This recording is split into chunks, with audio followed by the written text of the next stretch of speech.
ini Allah mengumpulkan kita kembali. Allah masih memberikan kita begitu banyak nikmat dan karunia.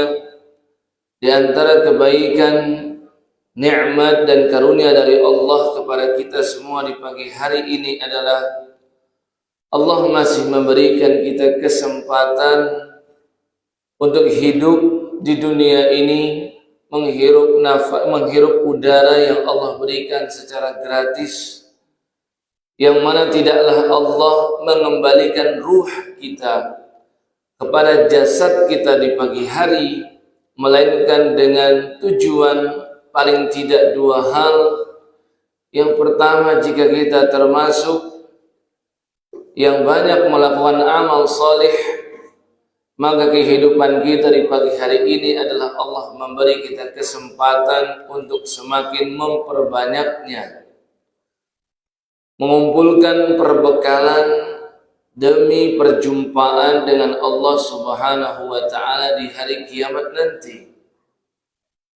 Atau kemungkinan yang kedua, jika kita termasuk di antara hamba Allah yang sering melakukan amal salah, yang suka bermaksiat, melakukan kemungkaran, maka kehidupan kita di pagi hari ini tujuannya adalah Allah memberi kita kesempatan untuk kita bertaubat dan merubah diri kita agar menjadi pribadi yang lebih baik. Oleh sebab itu, yang diajarkan oleh Rasulullah sallallahu alaihi wasallam kepada umatnya tatkala ia bangun di pagi hari, padahal Allah di malam hari telah mewafatkannya, maka ucapan yang paling pas, yang paling tepat adalah ucapan alhamdulillahilladzi ahyana ba'dama amatana wa ilaihin nusyur, yaitu ucapan terima kasih dan rasa syukur kepada Allah. Puji-pujian yang dialamatkan kepada Allah Subhanahu wa Ta'ala. Segala puji bagi Allah yang telah menghidupkan kami selepas Dia mewafatkan kami. Alhamdulillahilladzi ahyana ba'dama amatana wa ilaihin nusyur, dan hanya kepadanya kami dikumpulkan atau dikembalikan.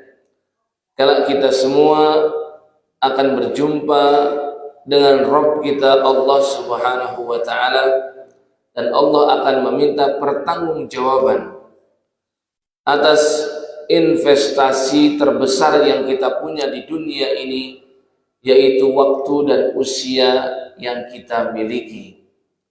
Mudah-mudahan Allah Subhanahu wa Ta'ala senantiasa istiqomahkan kita dalam ketaatan, dan mudah-mudahan sebagaimana Allah mengumpulkan kita di tempat yang mulia saat ini, pun kelak di akhirat Allah kumpulkan kita semua di surga Firdausnya yang tertinggi, masuk surga seluruhnya tanpa hisab dan tanpa azab. Amin ya rabbal alamin.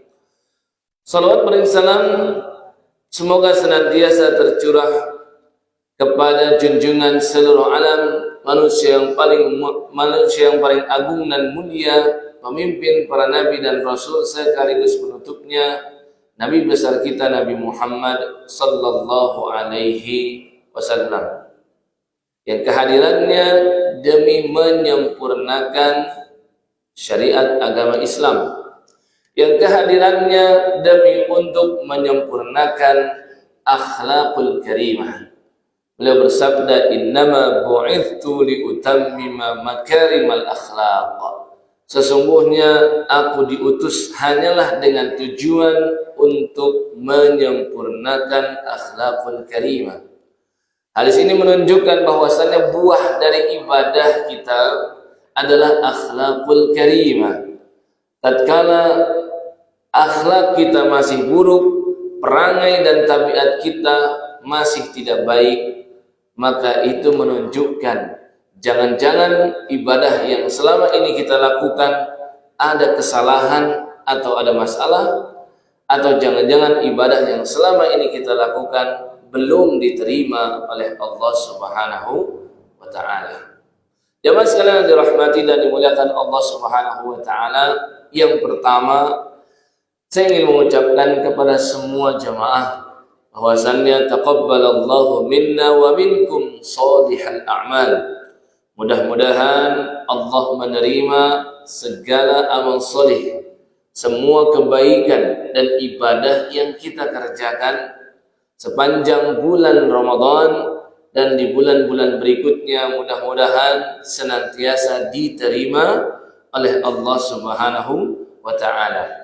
Karena berulang kali kami sampaikan bahwasannya ketika kita hendak melakukan amalan, maka memang penting untuk kita memilah-milih amalan. Begitu penting kita untuk memprioritaskan amalan. Ada amal kecil, ada amal besar, kita perlu memprioritaskan yang besar dulu. Ada amal yang kebaikannya untuk diri pribadi, ada amalan yang kebaikan dan maslahatnya untuk banyak orang, maka kita utamakan jenis yang kedua. Ada amalan yang sedikit dan ada amal yang banyak, dan kita perlu mengutamakan amalan yang lebih banyak. Memang penting, tapi yang lebih penting lagi adalah memastikan amal kita diterima. Kalaupun tidak bisa kita pastikan amal kita diterima atau tidak, maka kita memastikan cara-cara yang Rasul sebutkan kepada kita bagaimana agar amal tersebut diterima oleh Allah Subhanahu wa taala. Ini yang lebih penting. Dikarenakan jika amalan besar yang kita kerjakan ternyata tidak diterima, berarti adalah kesia-siaan. Kita sudah lelah dan capek-capek di dunia melakukan amal besar tersebut, tapi ternyata di sisi Allah sangat kecil atau sia-sia. Sebaliknya, jika amal kecil yang kita lakukan namun diterima oleh Allah Subhanahu wa taala, maka sekehendak Allah untuk membesarkan pahala dan ganjarannya untuk kita, karena masalah pahala dan dosa adalah hak Allah saja. Tidak ada satupun di antara kita yang bisa mengklaim seberapa besar pahala yang kita dapat dan seberapa besar dosa yang Allah timpakan kepada salah satu di antara hambanya. Kita bukanlah panitia surga dan neraka, kita juga bukan panitia pahala dan dosa. Semua itu adalah haknya Allah Subhanahu wa taala. Oleh sebab itu, Nabi mengajarkan kepada kita agar prosentase diterimanya amal semakin besar dan kita tidak bisa memastikannya, maka caranya adalah diantaranya memperbanyak doa kepada Allah Subhanahu wa taala agar diterima. Dalam satu hari satu malam, berapa kali kita mengucap Rabbana taqabbal minna innaka antas sami'ul alim, seperti yang termaktub dalam surah Al-Baqarah ayat 127, yang narasinya Allah sebutkan di sana tentang bagaimana Nabiullah Ibrahim dan Nabi Ismail yang keduanya melakukan atau membangun Ka'bah. Ini mega proyek, ini proyek yang sangat besar, proyek amal yang luar biasa. Karena setiap ibadah sholat umat setelahnya menghadap kepada kiblat Ka'bah Baitullah, maka pahalanya pasti mengalir kepada yang membangunnya, yaitu Nabi Ibrahim dan Nabi Ismail. Kedua orang ini manusia yang paling utama di zaman saat itu, yang paling mulia dan paling bertakwa. Bahkan Nabi Ibrahim termasuk Rasul yang ulul azmi, yang kedudukan dan kemuliaannya hanya di bawah sedikit daripada Rasulullah Muhammad sallallahu alaihi wasallam. Tapi dengan kemuliaan yang mereka miliki, dengan keutamaan yang mereka punya, dan dengan nubuwah dan kerasulan yang Allah karuniakan kepada keduanya, mereka tetap saja berucap Rabbana, wahai Tuhan kami, taqabbal minna, terimalah amal yang kami kerjakan ini. Innaka antas sami'ul alim, sesungguhnya engkau zat yang maha mendengar lagi maha mengetahui. Nah kita nabi bukan, sahabat bukan, tabi'in bukan, ustadz bukan, kiai bukan, tuan guru bukan, orang soleh juga bukan kita. Kita ini pribadi yang lebih maksimal dalam bermaksiat dan sangat minimal dalam melakukan amal soleh. Ini kan kita umat akhir zaman. Maka kita lebih pantas lagi untuk memperbanyak doa tadi. Rabbana taqabbal minna innaka antas samiul alim. Dalam satu hari, satu malam, berapa banyak kita membaca doa ini? Di waktu-waktu yang mustajab, berapa kali kita mengucap doa ini?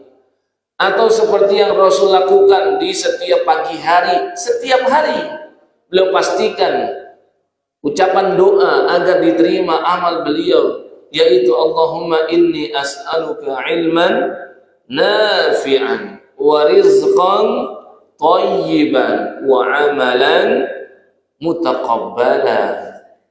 Ya Allah, sesungguhnya aku memohon kepada Engkau ilmu yang bermanfaat, rezeki yang thayyib, rezeki yang baik. Nabi tidak minta rezeki yang banyak, yang terpenting rezekinya baik. Thayyib itu sudah dipastikan kehalalannya, tapi yang halal belum tentu dia thayyib. Thayyib itu sudah tentu membuat barokah, tapi yang halal terkadang karena penggunaannya tidak tepat menjadi kurang barokah. Makanya Nabi meminta rezeki yang thayyib. Kalaupun sedikit yang diberi, maka dijadikan cukup oleh Allah Subhanahu wa ta'ala. Dan juga amalan mutaqabbala, meminta amalan yang diterima. Masing-masing kita tidak ada yang bisa memastikan amal kita sepanjang Ramadan dan di bulan-bulan berikutnya apakah sudah diterima atau tidak oleh Allah. Tapi masing-masing kita bisa memastikan setiap hari memperbanyak doa-doa tadi. Ya. Bahkan doa ini sebenarnya perlu untuk dibaca setiap kali habis beramal soleh. Dalam artian ini seharusnya doa yang paling banyak dibaca.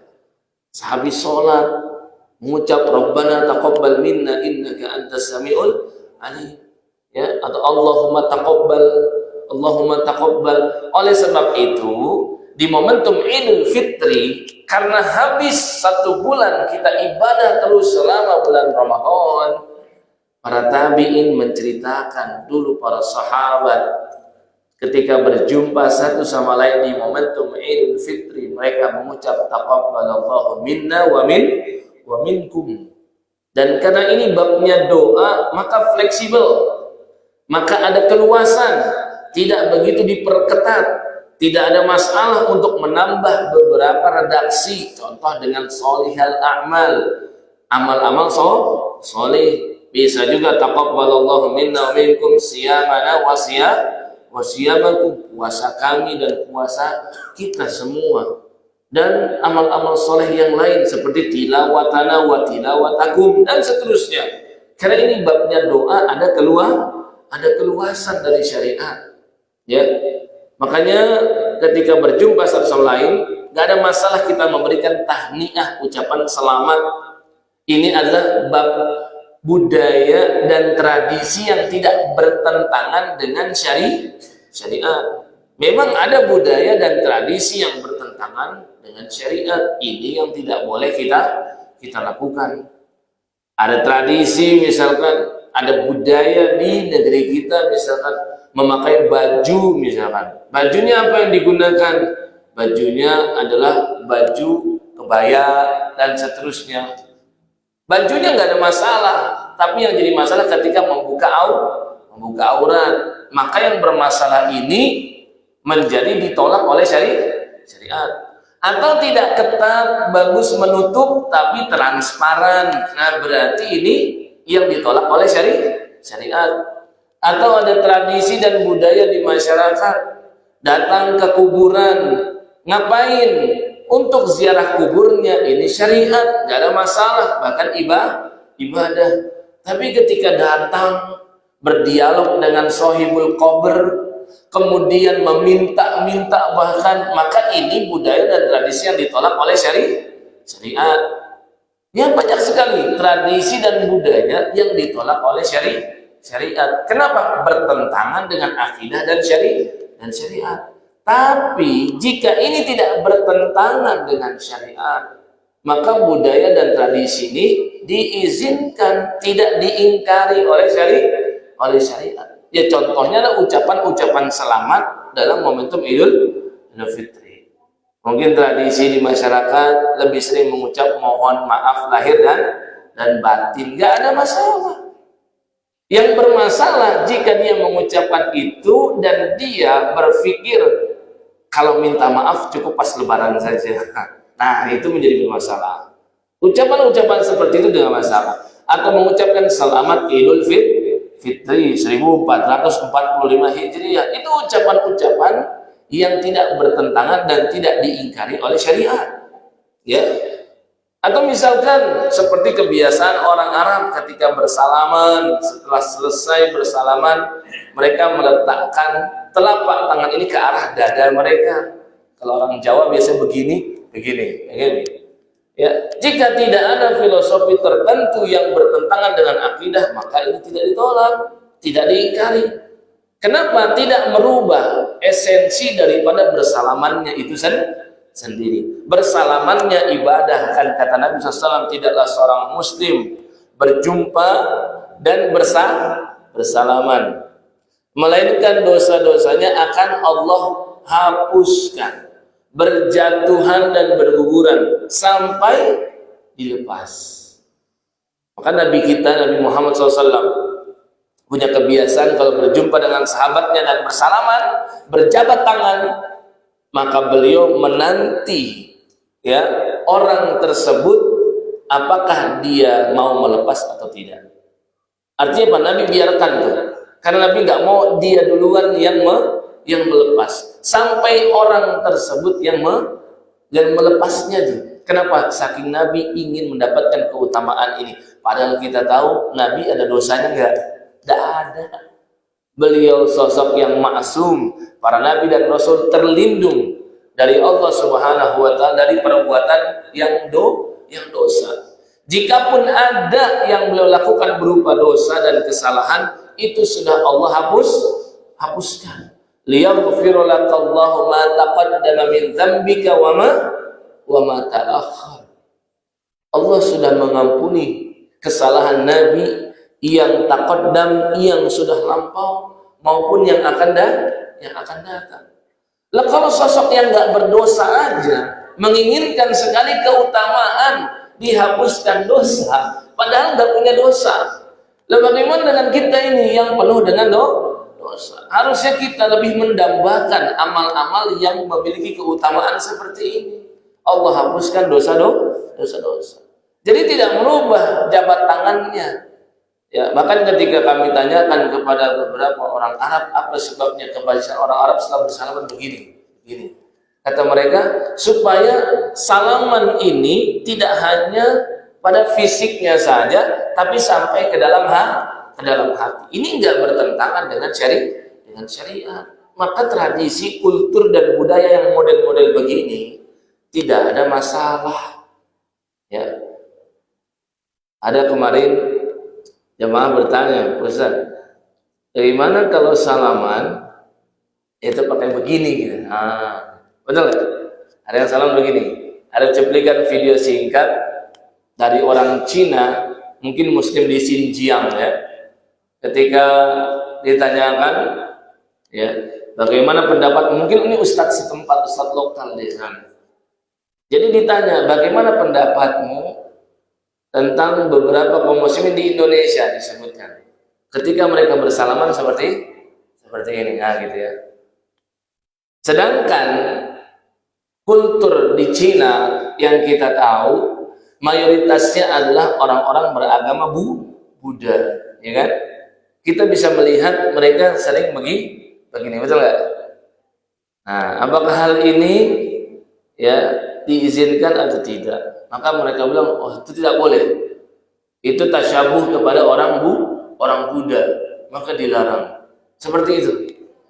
Yang pertama ingin saya sampaikan bahwasannya di setiap negara dan di setiap tempat itu punya kulturnya masing-masing dan berbeda. Orang-orang di Indonesia ketika punya tradisi, maka biasanya kita bisa menyimpulkan tradisi ini menjiplak atau mengambil atau meniru dari antara dua, kalaulah tidak dari Hindu atau dari Islam. Karena di zaman silam Hindu yang sangat kuat di negeri kita, betul? Ya. Kemudian Islam masuk dan Islam juga menjadi kuat. Maka biasanya tradisi di masyarakat kita mengambil dari Islam atau dari Hindu biasanya. Jarang sekali mengambil dari Buddha. Karena melihat persentase pemeluk agama Buddha di Indonesia sangat sedikit. Berbeda dengan orang-orang di Cina yang mayoritasnya orang Buddha. Sehingga budaya yang ada pada mereka ada kemungkinan besar memang mengambil dari agama Buddha.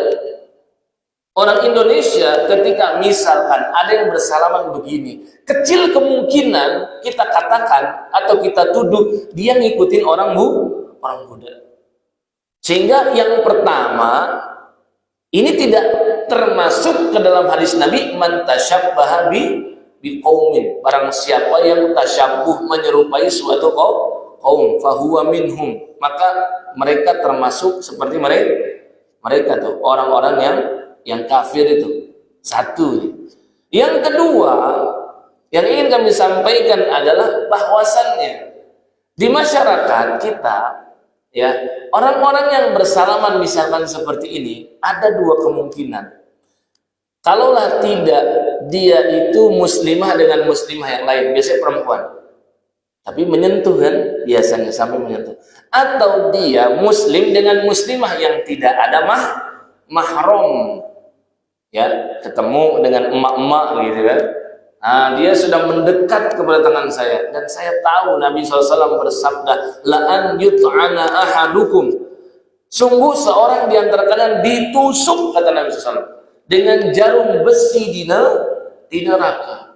Hal itu masih lebih ringan, ahwanu alaihi, masih lebih ringan daripada dia menyentuh tangan atau kulit wanita yang bukan mahram. Artinya dalam pandangan syariat, bersentuhan antara laki-laki dan perempuan yang tidak ada hubungan mahramnya itu sangat-sangat dilarang. Antar sepupu tidak ada mahram, lah kok bersalaman, bersentuhan, ya.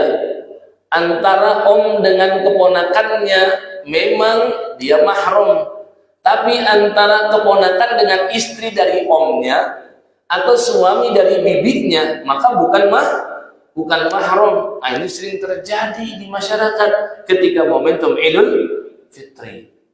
Maka agar tidak bersentuhan, seringkalinya caranya dengan seperti ini, agar tujuan ini tercapai, yaitu tidak bersentuhan. Sehingga jauh sekali daripada nilai-nilai masyarakat Buddha. Beda sekali gitu. Yang ketiga, biasanya orang Buddha kalau bersalaman begini, itu ada ucapan salamnya. Contoh, mohon maaf, banyak pejabat sekarang kalau ucapin salam di depan kaum muslimin dengan menambah namo buddhaya. Nah, misalkan kan ada ucapannya di situ. Sedangkan namo buddhaya itu maknanya terpujilah sang Buddha. Ini ucapan yang jelas-jelas kita nggak diizinkan sebenarnya untuk dilakukan. Bagaimana bisa kita mengatakan terpujilah Buddha, sedangkan zat yang maha terpuji adalah Allah, dan kita sudah diberikan oleh Allah ucapan salam yang jauh lebih baik, assalamualaikum warahmatullahi wabarakatuh. Ya, jadi muslim ketika begini dengan yang lain, nggak ada dia menyebutkan namo Buddha, nggak ada. Ya, tapi justru taqabbalallahu minkum, ya kan, maafkan batin, atau apa lagi, assalamualaikum dan seterusnya. Tidak ada menyebutkan salam versinya orang Buddha, sehingga sangat jauh dari nilai-nilai agama Buddha ketika ada muslim yang melakukan seperti ini. Sehingga dalam pandangan syariat yang model begini ya tidak diingkari. Ya. Tapi sepatutnya seorang muslimah dengan muslimah yang lain, karena sesama muslim nih, maka tidak perlu begini, tapi jabat tangan biasa, itu yang terbaik. Sehingga kemungkinan melakukan begini menjadi lebih kecil terjadi, mungkin hanya antara muslim dan muslimah yang bukan mahramnya. Ya, tapi kalau muslim dengan muslim dia berjabat tangan, ya, jangan begini kemudian bersentuhan, kan laki dengan laki, ya jangan berjabat saja. Perempuan dengan perempuan juga begini misalkan, tapi bersentuhan, tak perlu, cukup dengan jabat tangan. Sehingga semakin sedikit yang melakukan ini, dan tuduhan mengarah kepada tasyabuh kepada orang Buddha semakin kecil, karena demi memuluskan kita mengamalkan hadis Nabi tadi, kita nggak mau bersentuhan.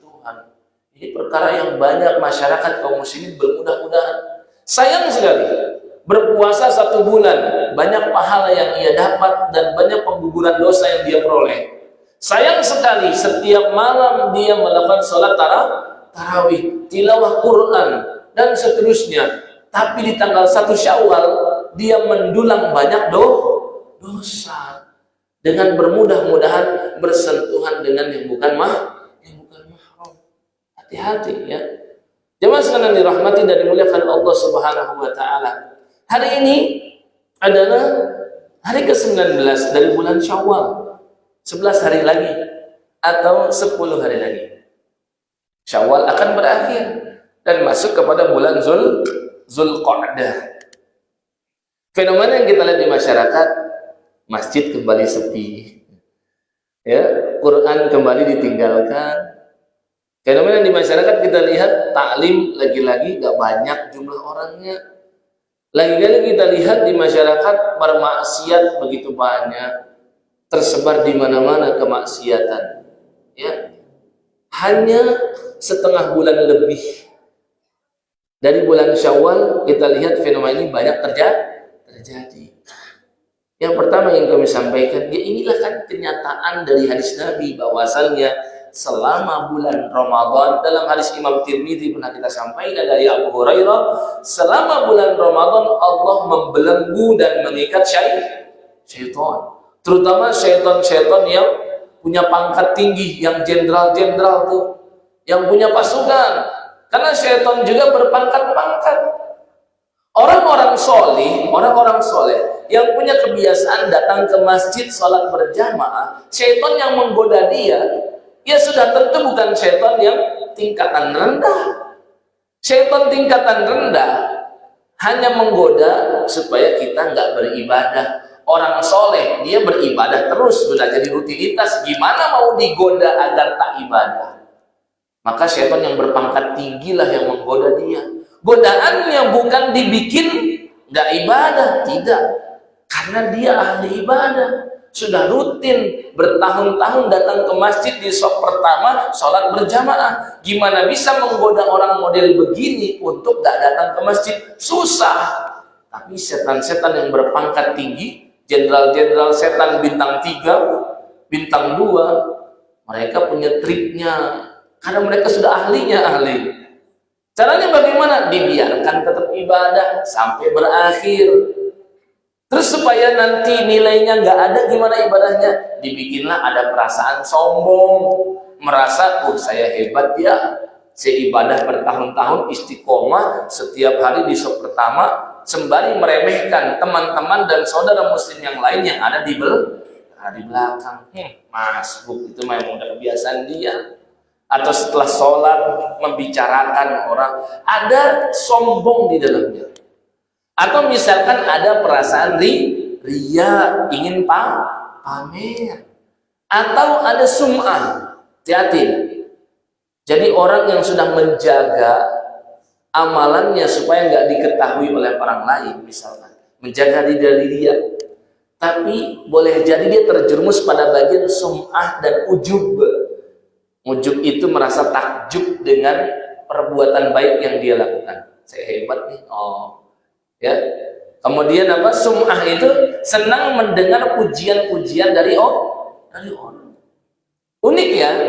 Sekarang nih di kita perbuatan-perbuatan baik yang disiarkan baik melalui ya platform YouTube, platform apalagi macam-macam ya, Instagram dan medsos-medsos yang lain. Uniknya kita secara nggak langsung digiring untuk menjadikan amal kita ini ada unsur sum'ahnya. Bagaimana? Yaitu dengan ada kolom komentar dan like. Betul nggak? Sedekah kepada orang di jalan diberikan 100.000, 200.000.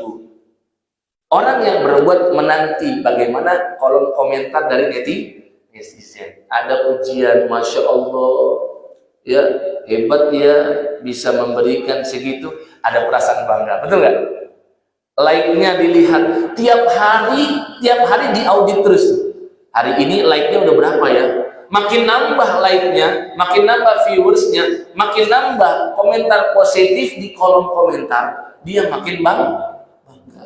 Padahal sudah ikhlas, iya, tapi belum tentu aman kan dari sum'ah dan ujub. Ya. Sehingga selalu tiap hari dia pantau, wah udah nambah berapa nih yang menyukai. Makin banyak dia makin bangga. Kalau ya sekedar itu yang dilakukan mungkin nggak begitu bermasalah, tapi yang bermasalah ketika kolom komentar positifnya makin dikit, viewersnya makin dikit, like-nya makin sedikit, itu pun membuat dia semakin malas beribadah dan berbuat baik. Di situ kan menjadi tahu dia hamba, bukan hamba Allah, dia menghamba kepada pujian. Kalau nggak ada, nggak dia lakukan. Kalau nggak ada, dia nggak teruskan. Padahal seharusnya kita itu fokus kepada pujian dan like dari Allah Subhanahu wa Ta'ala. Capernya bukan sama manusia, cari perhatiannya sama Allah Subhanahu wa Ta'ala. Makanya di bulan Ramadan itu ada 3 amalan utama kan yang Nabi kaitkan dengan imanan wa ihtisaban. Dengan penuh keimanan dikerjakan dan ihtisaban. Ihtisab itu apa? Mengharap kebaikan dan pahala hanya dari Allah semata, bukan dari yang lain. Yaitu adalah apa? Puasa Ramadan. Man shoma Ramadhana imanan wa ihtisaban. Yang kedua yaitu salat tarawih. Man qama Ramadhana imanan wa ihtisaban. Yang ketiga, man qama lailatal qadri imanan wa ihtisaban. Barang siapa yang sholat malam di malam Lailatul Qadar dengan penuh keimanan dan ihtisab, mengharap pahala hanya dari Allah. 3 amal ini dikaitkan dengan imanan wa ihtisaban. Tujuannya kita melatih diri supaya nggak perlulah cari perhatian sama orang lain. Nah sekarang fenomena terjadi, masjid sepi, Quran kembali berdebu, Quran kembali diletakkan di raknya masing-masing, tidak dibaca. Kenapa ini bisa terjadi? Jangan-jangan selama ini para ahli ibadah di bulan Ramadan mereka bukan menginginkan pahala dari Allah. Ada yang jamaah sorak-sorai di bulan Ramadan, yang di malam pertama sholat tarawih ramai membludak bahkan sampai keluar-luar gitu. Ya kan? Hari kedua berkurang, hari ketiga berkurang, hari keempat, kelima, sepekan pertama sok mengalami kemajuan, agak sepi. Dulu seorang tabi'in Bishr al-Hafi ditanya tentang fenomena di masyarakat. Para ahli ibadah di bulan Ramadan, pas selesai Ramadan kok berkurang? Ya, kok menjadi sedikit ahli ibadah di bulan Syawal. Bagaimana pandanganmu wahai ulama besar kami? Kata mereka nanya kepada Bishr al-Hafi. Jawaban beliau saja, bi'sal qaum. Model-model yang begitu seburuk-buruk manusia, kata beliau. Seburuk-buruk manusia, kata beliau. Kenapa alasannya? Kata beliau, berarti mereka tuh kenal sama Allah cuma sebulan Ramadan aja. 11 bulan yang lain seakan tidak lagi mengenal dengan Rabb-nya Allah Subhanahu wa Ta'ala. Itu yang terjadi di zaman keemasan dan kejayaan Islam. Mereka memandang orang yang ibadah kencang 1 bulan, pas Syawalnya ya tidak lagi ibadah, tidak lagi kita temukan hal-hal ini, dipandang oleh beliau bi'sal qaum, karena menurut beliau berarti kenal sama Allahnya cuma di bulan Ramadan, atau bahasa lainnya berarti mereka hambanya Ramadan aja, bukan hambanya Allah.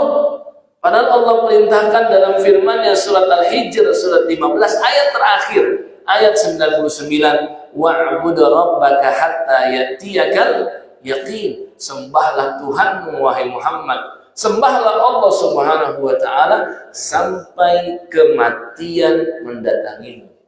Kalau yang 1 bulan rajin ibadah terus malas-malasan di bulan Syawal dibilang seburuk-buruk kaum, bagaimana yang baru 3 hari Ramadan sudah tinggalkan masjid? Bagaimana yang baru sepekan? Bagaimana yang 10 hari pertama semangat, 10 hari kedua dan ketiga dia nggak peduli lagi? Seburuk-buruk apa lagi itu namanya kalau begitu? Ya. Nah, kami ingin sampaikan terlebih dahulu begini. Adanya pengurangan amalan di bulan Syawal sebenarnya belum tentu menjadi indikator keburukan atau indikator amalnya nggak diterima di bulan Ramadan, jika memang penurunannya ini tidak begitu signifikan. Karena memang ada masanya begini, ada masanya begitu. Contoh begini, Nabi pernah didatangi oleh 2 sahabatnya yang utama. Yang satu namanya Abu Bakar, kita paham sekali keutamaan beliau. Tidak ada yang bisa melampaui kemuliaan dan keutamaan Abu Bakar selain para nabi dan rasul. Derajat dan level beliau hanya di bawah para nabi dan rasul. Umar berulang kali ingin melampaui Abu Bakar, tidak pernah bisa. Sahabat yang kedua namanya Hanzalah. Hanzalah, sekedar informasi, salah satu sahabat yang wafat menjemput syahidnya di perang Uhud. Di saat perang Uhud, Nabi SAW mencari-cari dan sama sahabat mencari jasadnya Hanzalah. Gak dapat. Nabi dapat wahyu dari Allah. Kata Nabi SAW, Hanzalah saat ini sedang dimandikan oleh malaikat. Karena sebelum berangkat perang dia dalam kondisi junub. Ya, belum sempat lagi mandi junub, panggilan jihad sudah terngiang-ngiang di telinga dia. Saking semangatnya ingin memenuhi panggilan Allah dan Rasulnya, tidak sempat mandi junub, langsung berangkat. Akhirnya wafat, maka dimandikan oleh malaikat. Saya mau tanya, kalau ada orang dimandikan oleh malaikat, ini indikator kebaikan atau keburukan? Nah, tandanya kemuliaan, atau ini adalah sesuatu yang dianggap perbuatan tidak baik? Ini adalah jelas indikator kebaikan. Artinya sahabat ini juga sahabat yang sangat utama di sisi Allah dan Rasulnya. 2 orang berjumpa. Abu Bakar bertanya, bagaimana kabarmu wahai Hanzalah? Kayak biasa kita ketemu sama orang, ya, kabar Pak? Sehat, baik, dan seterusnya. Maka dijawab oleh Hanzalah, wahai Abu Bakar, Hanzalah yang selama ini kamu kenal sudah berubah. Dia sudah menjadi seorang munafik. Oh, subhanallah. Ada orang yang menuduh dirinya munafik, bukan menuduh orang lain. Kita kapan pernah menuduh diri kita munafik? Bahkan telinga kita panas banget kalau ada orang membicarakan kita, dianggap kita orang munafik. Padahal nggak usah panas. Karena memang mungkin ciri-ciri kemunafikan ada pada diri kita. Berapa banyak kita ngobrol, bicara, ada kedustaan di dalamnya. Bukankah yang kalau bicara suka dusta itu ciri munafik? Seringkali kita bikin janji appointment kepada orang-orang, tapi seringkali kita ingkari. Bukankah ciri orang munafik yang ketika janji dia ingkar? Betul nggak? Sering kita diberikan amanah di masyarakat kita. Baik amanah yang mungkin ada gajinya, ataupun amanah yang sifatnya cuma sosial aja. tanpa pamrih. Tapi kita nggak peduli dengan amanah tersebut. Bukankah itu ciri orang munafik? Seringkali kita dipanggil oleh Allah di masjid melalui muazzin untuk sholat, kita bermalas-malasan berangkatnya. Kita sampai berpikir kapan sih selesainya ini? Mungkin ada yang begitu. Bukankah ciri orang munafik wa idza qamu ila sholati qamu kusala? Dia ngerjain sholat sih, cuman ya modenya mode malas-malasan. Bukankah ciri-ciri munafik ini sering ada pada diri kita, tapi giliran kita dibilang sama orang munafik itu panas banget ya. Padahal harusnya kan jadi bahan renungan mungkin buat kita. Selesai kan? Kita nggak perlu benci sama dia, tapi kita justru senang dia sudah mengkritik kita untuk perubahan dan perbaikan. Tapi di zaman silam yang luar biasa, seseorang menuduh dirinya sendiri munafik. Itu yang dikatakan oleh Hanzalah. Maka Abu Bakar kaget dan mengucap subhanallah ma taqul. Maha suci Allah, apa yang barusan kamu katakan oleh Hanzalah?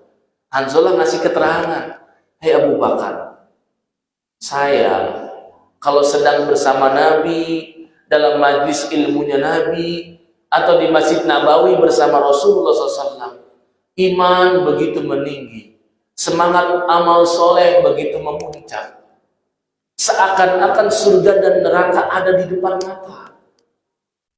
Tapi kalau sudah kembali ke keluarga, pulang ke rumah, ketemu istri anak, kumpul sama keluarga, saya berubah menjadi lalai, iman menurun, semangat amal soleh juga menurun."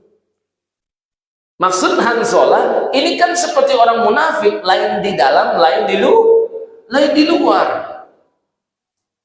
Maka kata Abu Bakar, ini yang makin mengejutkan lagi. Kata Abu Bakar, "Wahai Hanzalah, kalau demikian, berarti saya juga munafik. Karena ini juga terjadi pada diri saya." Abu Bakar saja takut banget sama sifat kemunafikan. Lah kita nggak takut gitu. Beliau orang yang dijamin surga.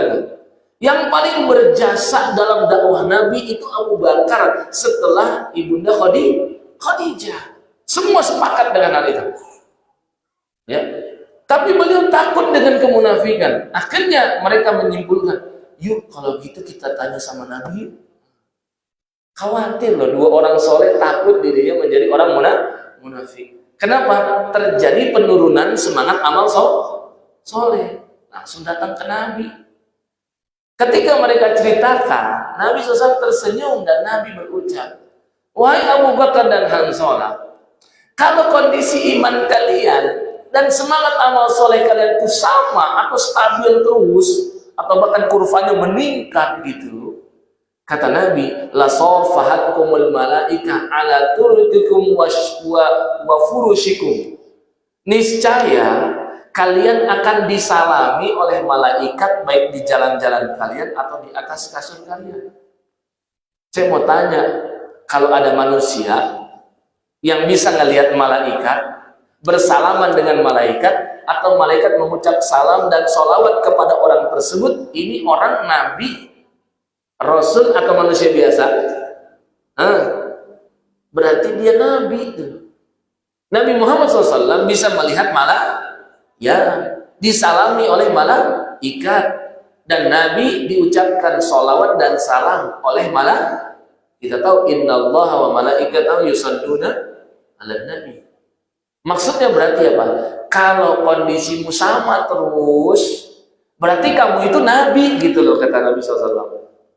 Tapi kan karena kamu itu manusia biasa, wahai Abu Bakar dan Hanzalah, maka itu hal yang wajar kalau terjadi penurunan. Maka Nabi bilang, walakin sa'ah wa sa'ah. Karena apa? Ada masa dan kondisinya begini, ada masa kondisinya begitu. Ramadan karena setan dibelenggu, makanya mudah kan kita beramal soleh, betul nggak? Syawal, baru 1 Syawal aja, setan sudah dilepas kan, betul nggak? Di bulan Ramadan kita hanya cukup menaklukkan hawa nafsu aja. atau kita menangkal bisikan buruk dari setan dari kalangan manusia. Kan minal jinnati wan nas tuh, yang suka membisikkan ke dalam dada kita untuk berbuat buruk. Minal jinnati, ada setan dari kalangan manusia, ada wan nas, setan dari kalangan jin dan manusia. Ramadan yang dibelenggu cuma setan dari kalangan jin saja. Tapi kalau sudah Syawal, udah dilepas belenggu itu. Makanya beribadah menjadi lebih sulit di bulan Syawal. Betul nggak? Bermaksiat menjadi lebih mudah. Makanya ada kewajaran kalau terjadi penurunan. Tapi kalau penurunannya sangat signifikan, ini yang bermasalah. Makanya Nabi bilang, likulli amalin syirratun. Setiap kali beramal itu ada masa anget-anget dan panasnya, dan juga ada masa fatrahnya, masa futurnya. Futur lagi agak malas gitu. Tapi kata Nabi kuncinya, barang siapa ketika di kondisi futur dia tetap ila sunnati, dalam koridor sunnahku, faqad aflah. Kata Nabi, dia beruntung. Artinya apa? Nabi tidak mengingkari terjadinya futur iman dan juga penurunan semangat amal soleh. Nabi tidak ingkari.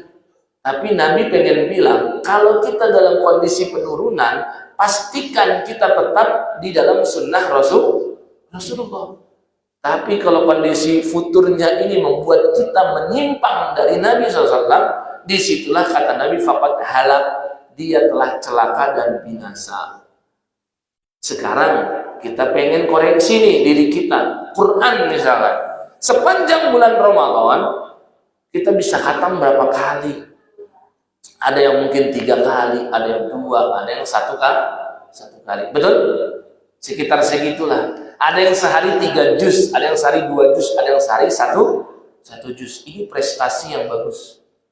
Tapi kalau pas bulan Syawal, yang tadinya 1 juz tiba-tiba cuma 1 halaman aja sehari, ini yang masalah. Yang tadinya 2 juz sehari di bulan Ramadan, tiba-tiba di Syawal cuma 2 halaman. Ini yang bermasalah. Yang tadinya sehari bisa 3 juz, bahkan Al-Baqarah sehari dihabiskan bisa 286 ayat. Bahkan dia tambah dengan awal-awal Ali Imran, genap jadi 3 juz itu. Tapi pas di bulan Syawal 3 halaman doang bisanya. Ini yang perlu dikoreksi. Terlampau jauh.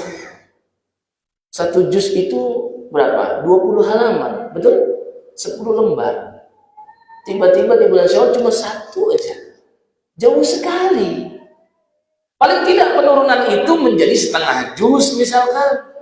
Diharapkan ini jadi habit yang baik. Terus pas Ramadan tahun 1446 dia ada peningkatan jadi 1,5 juz gitu. Karena sudah biasa setengah juznya. Itu tuh yang dipandang baik oleh Nabi. Penurunan nggak ada masalah. Tapi kalau terlalu signifikan, ini yang bermasalah. Lihat bagaimana cara Nabi dan sahabat mengkhatamkan Quran. Ada seorang tabi'in bernama Aus bin Hudzaifah rahimahullah. Ya, dia bertanya kepada kumpulan sahabat. Dia mensurvei gitu. Sahabat A, sahabat B, sahabat C dan seterusnya. Dia tanyain terus. Ya, riwayat ini sahih, ada dalam musnadnya Imam Ahmad. Aus bin Hudzaifah bertanya kepada para sahabat. Pertanyaannya, kaifa tuhazzibunal Qur'an? Bagaimana cara kalian membagi-bagi Al-Qur'an? Maksudnya berapa hari untuk khatam? Maka dijelaskan oleh para sahabat, salasa suwarin wa khamsa suwarin wa sab'a suwarin wa tis'a suwarin wa ihda asyrata suratan wa salasa asyrata suratan wa hisbal mufassal min qaf hatta yukhtam. 7 hari ternyata. Dan kebiasaan ini dilakukan juga oleh para tabi'in. Makanya sebelum Ramadan kita pernah jelaskan, Imam Qatadah misalkan, tabi'in. Di luar Ramadan sepekan Quran habis. Tapi pas masuk Ramadan tiap 3 hari khatam. Peningkatan enggak? Peningkatan. Berarti pas masuk Syawal kembali ke standar sebelumnya, yaitu 7 hari. Ada pengurangan nggak? Ada pengurangan. Ada penurunan nggak? Ada, tapi tidak begitu jauh. Dan ketika sudah 10 hari akhir, Imam Qatadah tiap sehari 1 kali khatam. Sehingga 10 hari akhir 10 kali khatam. Tuh para salafus soleh kita dulu. Jadi nggak timpang sekali. Ya. Kata mereka, sahabat, hari pertama 3 surat, yaitu Al-Baqarah, Ali Imran, dan An-Nisa. Ini udah 1/5 ini Quran. Hari kedua khamsa suwarin, 5 surat. Berarti lanjutannya Al-Maidah, Al-An'am, Al-A'raf, Al-Anfal, dan At-Taubah. 5 tuh. Hari ketiga yaitu 7 surat. Apa aja? Dilanjutin aja. Surat Yunus, surat Hud, surat Yusuf, surat Ar-Ra'du, ya, kemudian surat Ibrahim, kemudian surat Al-Hijr dan An-Nahl, 7 surat. Berikutnya hari keempat 9 surat. Ya udah dilanjutin. Surat Al-Isra, surat Al-Kahfi, kemudian Maryam, Toha, Al-Anbiya, Al-Hajj, Al-Mu'minun, An-Nur, Al-Furqan. Ya, 9 tuh. Kemudian hari kelima berapa? 11. Habis Al-Furqan apa? Asy-Syu'ara. Habis itu apa? An-Naml, Al-Qasas, Al-Ankabut, Ar-Rum, Luqman, kemudian As-Sajdah, Al-Ahzab, surat Saba, surat Fatir, yang ke-11 surat Yasin, surat 36. Hari ke-6 13 surat, kan ganjil terus.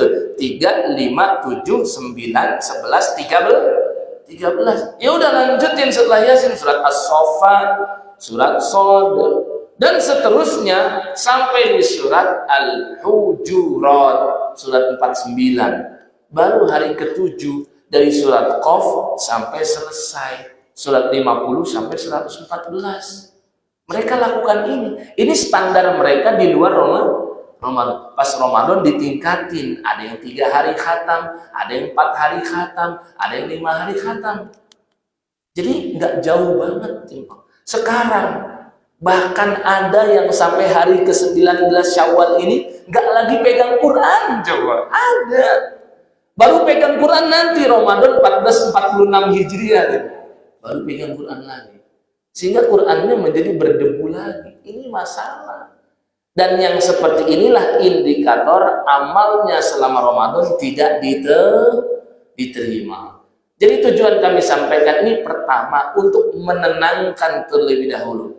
Mungkin ada jamaah yang berpikir, kok saya lemah lagi imannya, kok kurang semangat ibadah, jangan-jangan saya nggak diterima. Jangan terlampau was-was seperti itu. Itu cara setan bikin kita selalu tidak tenang. Padahal kalau penurunannya nggak begitu jauh, maka kata Nabi tetap di dalam sunnahku. Dan Nabi juga begitu mengurangi. Sahabat juga sama. Ada perbedaan antara Ramadan dengan di luar Ramadan. Gak usah jauh-jauh ke tilawah, puasa aja deh. Yang tadinya sebulan penuh di bulan Syawal berkurang kan? Ada yang 6 harinya saja di bulan Syawal. Ada yang ditambah Senin Kamisnya, ada yang ditambah dengan Ayyamul Bidnya.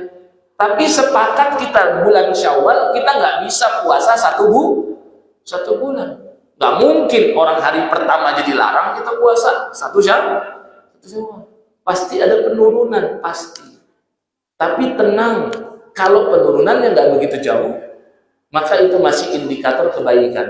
Tapi kalau penurunannya sangat jauh dan sangat signifikan, itulah yang perlu menjadi warning bagi kita semua, supaya kita segera meningkatkan lagi dan membuktikan kepada Allah kita bukan hamba Ramadan, tapi kita hambanya Allah Subhanahu wa Ta'ala. Habis ini jamaah ada yang mau bertanya? Silakan. Ada bertanya? Silakan.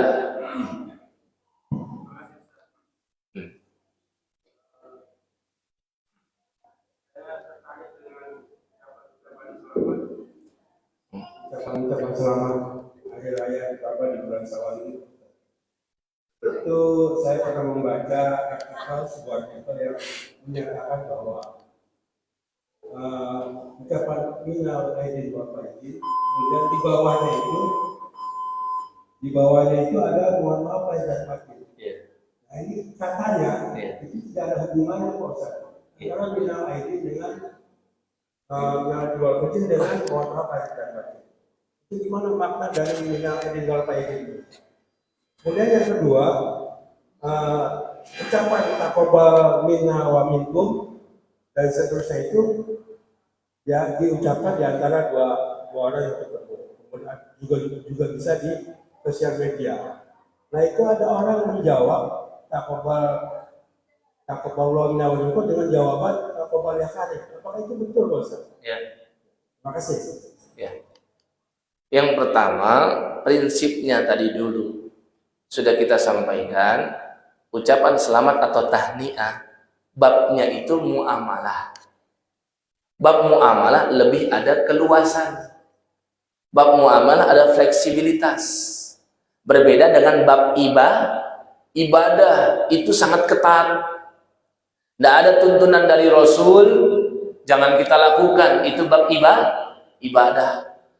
Makin plagiat kita, mirip copy paste kayak Nabi, makin dicintai. Kalau diedit-edit, ditambah-tambah, makin menyimpang. Itu babnya ibadah. Muamalah sebaliknya justru ada keluasan sampai ada larangan. Ini dulu prinsipnya. Sehingga sebenarnya ucapan apapun yang baik dalam momentum Idul Fitri maka tidak sepatutnya dilarang, karena babnya tadi asalnya muamalah. Itu tahniah, ucapan selamat. Ya. Cuman kalau ada beberapa ucapan yang kita dapat dari salafus sholih, dari Nabi SAW bahkan langsung, maka itu lebih utama gitu aja.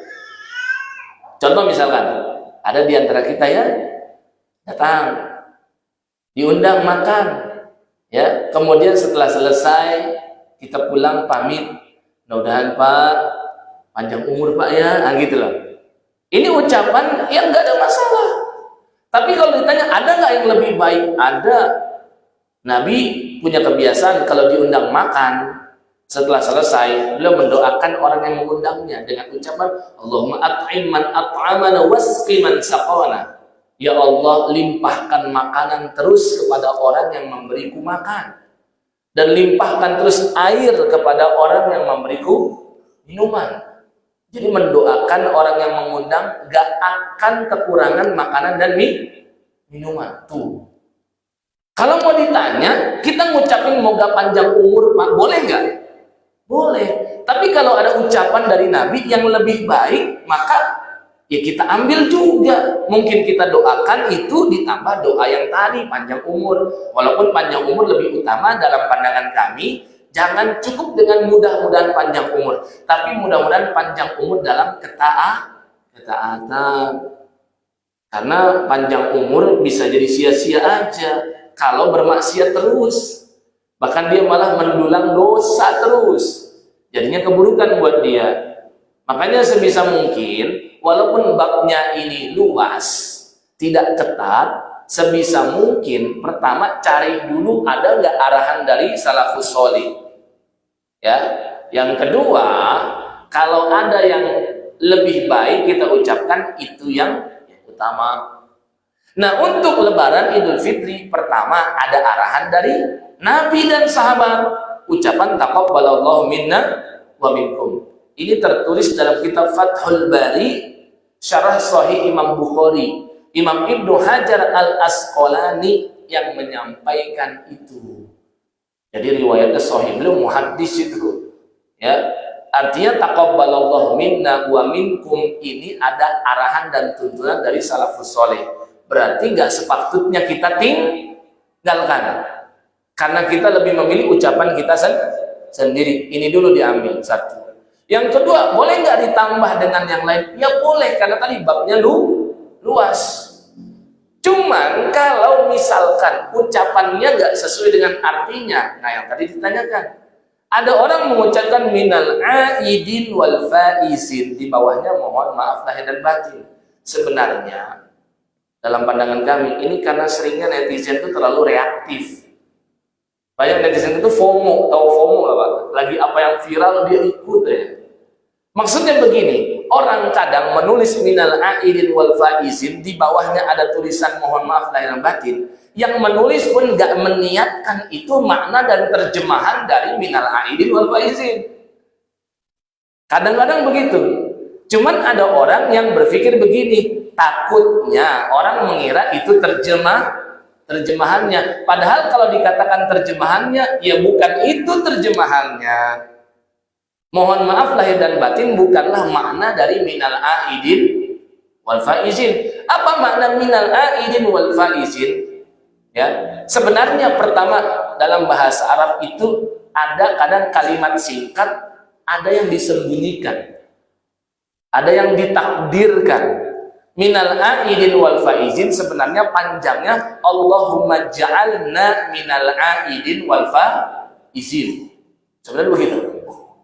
Misalkan begini, ada orang bilang ke saya, taqabbalallahu minna wa minkum. Saya cuma diletuk minna wa minkum saja.